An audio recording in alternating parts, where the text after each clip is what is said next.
For today's cup of coffee, we're going to do a gardening update, and I didn't realize that Japanese beetles would attack Boston ferns, but yeah, they do that, and I really haven't had a chance to go through and cut down the fronds that are damaged.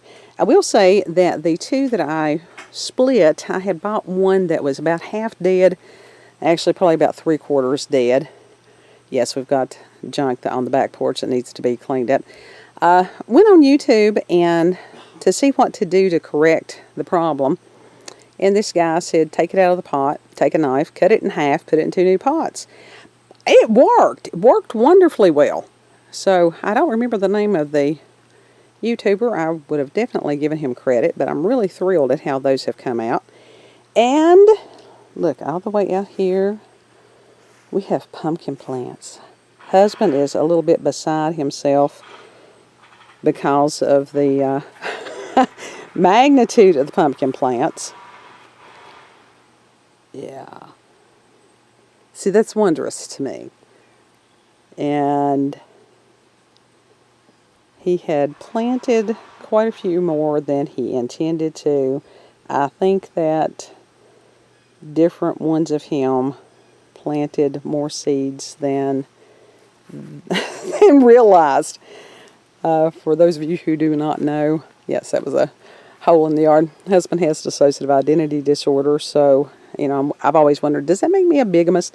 But so more pumpkins were planted than intended, and I think we've got maybe a little touch of blight on some of those. I have been trying to watch for the squash beetles that I had a problem with last year. I do not want to be out here with a spork and cup of alcohol again, because we can't use any kind of pesticides. One, I don't like them, and two, the cats. We don't need the cats. Little cucumber plants are very much being dwarfed and overtaken by the pumpkins, and that was a little bit expected. We actually have harvested a few cucumbers off of that. It's pretty tasty. But lots of good stuff. Look at them all. Isn't that glorious? I love that. And we actually got a little bit of rain earlier, which we needed severely. So I'll have to endeavor to make the next recording when the blossoms are open, because they are rather spectacular. And then we'll go around front and check on the tomatoes. Okay, we've got flower box, garden. I don't know what we have. Anyhow, it used to be a planter, but when they designed it, unfortunately the overhang of the roof has a tendency to knock a lot of the rain off, and so husband still has to come and water.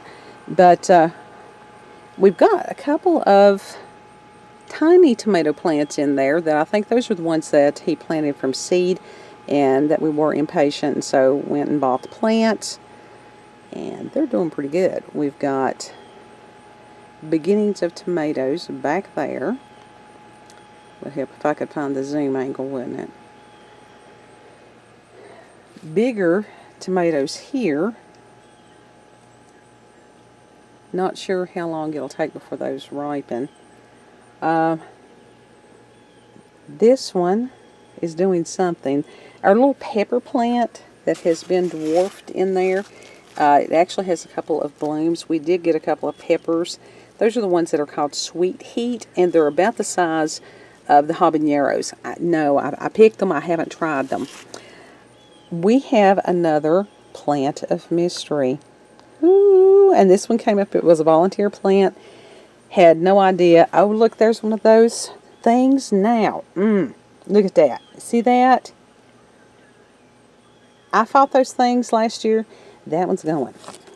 He's not my friend.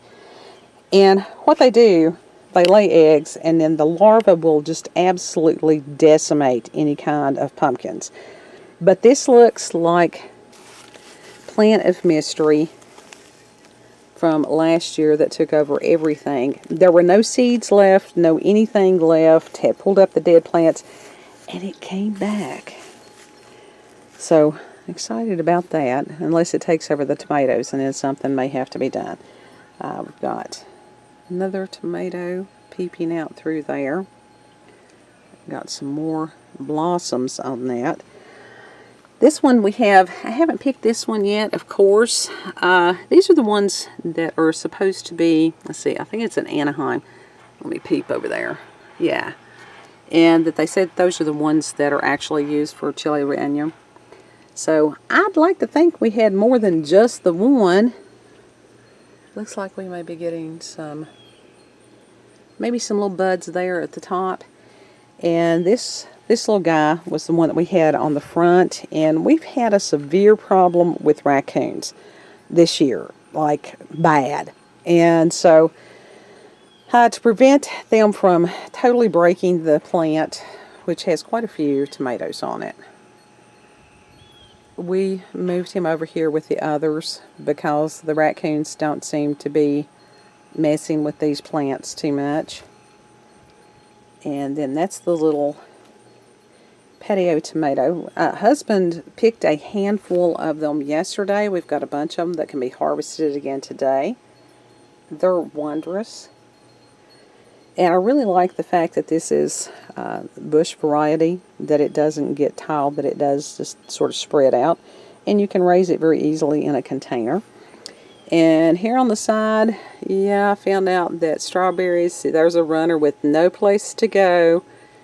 They don't do well in containers. It was an experiment, and yeah, not so much. So probably going to transplant it back on the back side where the pumpkins are. Put it there at the very end, and then hopefully we might get a berry or two if the raccoons don't eat that. We had one that was getting kind of sort of ripe and big dogged if they didn't come along and eat it. Anyhow, that's gardening update. Yeah, hopefully I'll not wait so long in between these. Proud of our little plants. You all have a beautiful, blessed day.